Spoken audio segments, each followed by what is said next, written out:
자, 이번에는 연일 커지고 있는 쿠팡 정보 유출 사태 한번 다뤄보겠습니다. 사실상 전 국민의 정보가 털렸다 해도 무방한 초유의 사태입니다. 창사 이래 최대 위기를 맞은 쿠팡에 대해 국회 과방위가 조금 전부터 이제 긴급 현안 질의를 열었습니다. 그런데 쿠팡에서 누가 나왔냐? 바로 이 사람입니다. 개인정보 유출이 아니고 노출이라는 표현을 했어요. 나중에 뭐 과징금이나 뭐 이런 걸 생각해서 이런 표현을 했는지 모르겠지만 이거 완전 국민들을 기만하는 거예요.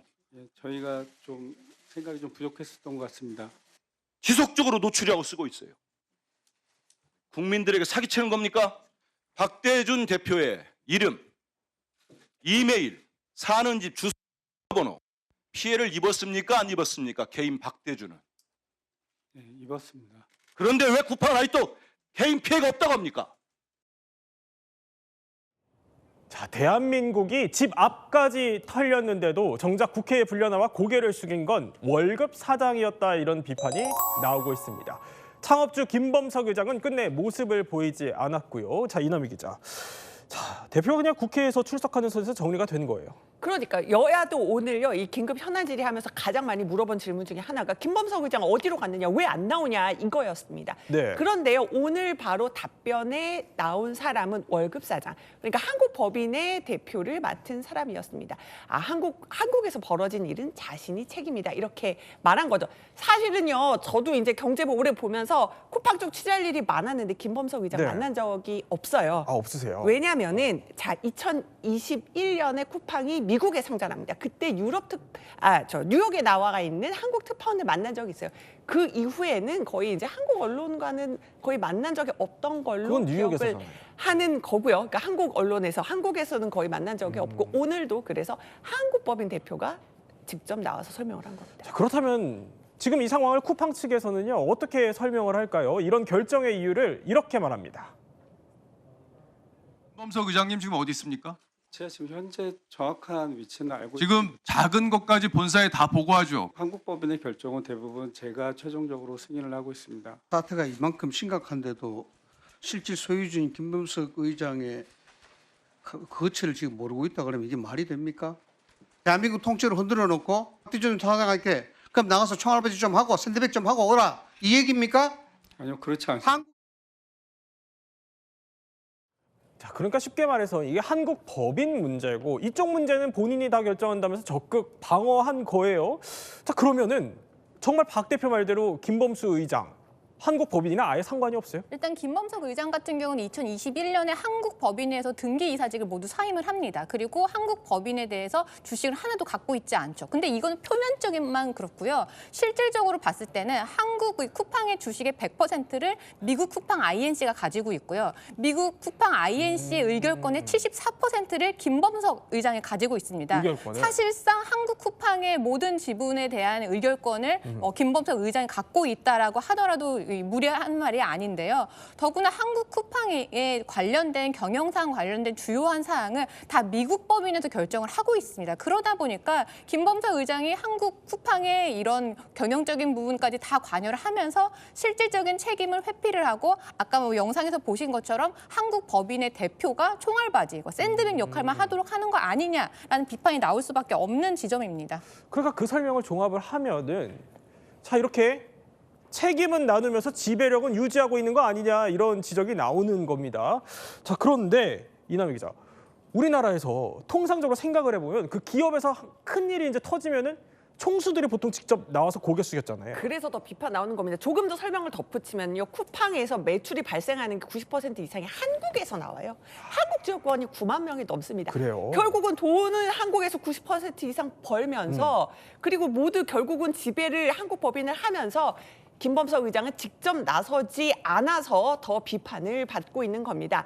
지금 앵커가 언급했듯이요, 최근에 뭐 통신장애, 뭐 유출 뭐 이런 부분이 있었을 때 보면은요, 최태원 회장 직접 나서서 사과를 했었어요. 그리고 직원 사망 사고 있었을 때도 네이버 그 이해진 의장이 또 사과를 하기도 했고, 이렇게 정말 문제라고 생각했을 때는 창업주 혹은 이제 회장이 직접 나서서 이렇게 사과하고 책임지는 모습 보였다는 겁니다. 이것과 비교할 때 더 비판이 나오는 겁니다.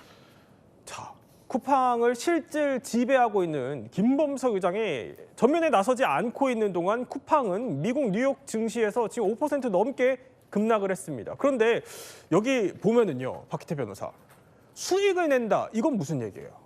이게 어떤 얘기냐면 이미 김범석 의장이 많은 재산을 현금화했다는 얘기입니다. 지금 쿠팡 INC가 전 거래일 대비해 5.36%가 떨어졌습니다. 그리고 장중에서는 최대 7% 정도까지도 떨어졌는데요. 사실 관리 잘못으로 개인정보가 유출된 사실 자체도 잘못이지만 이렇게 주가가 떨어지게 되면, 회사의 잘못으로 주가가 떨어지게 되면 이 부분을 대표가 사과를 하거나 책임을 지거나 앞으로 어떤 식으로 책임을 질 것인지를 얘기하는 게 일반적입니다. 그런데 사실 김범석 의장은 어떤 것도 하고 있지를 않습니다. 그런데 지난해 11월 보유 중이던 클래스 B 보통주, 이 보통주는 지분을 굉장히 29배 차등결권을 가진 큰 주식인데요. 네. 이 주식을 클래스 A 보통주로 전환을 해서 4,846억 원을 현금화했던 것이 알려져서 김범석 의장은 뭐 예. 돈을 많이 챙겼으니까 괜찮은 거냐, 뭐 이런 정도의 비판도 있는 것이 현실입니다. 근데 박주희 변호사, 그러니까 대부분 외국인으로만 꾸려진 걸로 알려져 있는 그 쿠팡 이사진은 그렇다고 해도요. 이 김범석 의장이 계속 이렇게 묵묵부답으로 있을 수 있을까 싶어요. 근데 보면은 그간 실적 발표 때 성과도 직접 본인이 설명을 해왔다면서요. 네, 맞습니다. 그래서 계속 비판의 목소리가 나오고 있는 건데 아까 잠깐 말씀드렸지만 한국 쿠팡의 지분 100%를 미국 쿠팡 INC가 가지고 있고 그 쿠팡 INC의 의결권의 74%를 김범석 의장이 갖고 있기 때문에 사실상 한국 쿠팡에 대해서도 김범석 의장이 소유하고 있다라고 봐도 무방하거든요. 네. 그렇기 때문에 경영적인 판단도 모두 이 미국 법인에서 하고 있는데, 그리고 또 더구나 말씀하신 것처럼 이 한국 쿠팡의 기업의 성과라든지 아니면 투자 유치라든지 이런 부분을 할 때는 김범석 의장이 전면에 나왔습니다. 그래요. 마치 본인이 이제 경영자인 것처럼 본인이 이 회사의 소유주인 것처럼 굉장히 나섰는데 지금 이렇게 법적인 책임을 지게 된 상황에서는 갑자기 뒤에 법적인 책임이 없다라고 해서 이 뒤에 물러 있는 거는 사실상 이 비난의 목소리가 나올 수밖에 없는 거죠.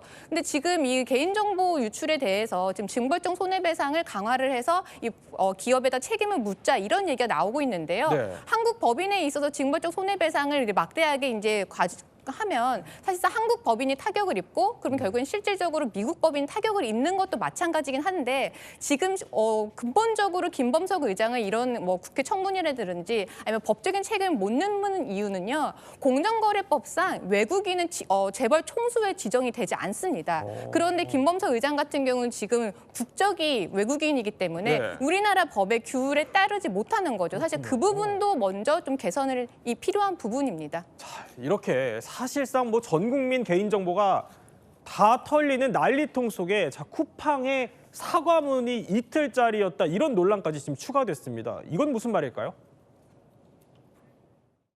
이럴 수 있습니까? 어제 오후 12시 27분 여기서 쿠팡 사과한 문구 한번 찾아보세요. 예, 제일 상단에 지금 배치가 자, 되어 있습니다. 다음 PPT 보세요. 찾아보세요. 없어졌죠? 이게 정상적인 기업의 모습입니까?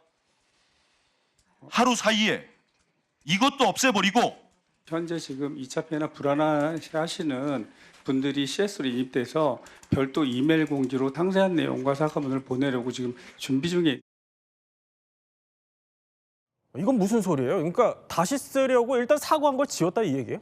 그러니까요. 저도 저 얘기를 듣고 깜짝 놀라서 한번 들어가 봤더니 정말 그 사과드립니다. 사과문이 있던 자리에 더 화가 나는 것은 연말 세일 홍보하는 그 부분이 대체가 그래요? 돼 있어요. 예. 그러니까 그게 더 공분을 자아내는 부분인데 사과드립니다 있던 자리에 지금 연말 세일하는 광고 문구가 들어가 있어서 더 지금 화가 나 있는 대목입니다. 저 부분도 오늘 국회에서 굉장히 비판받았습니다.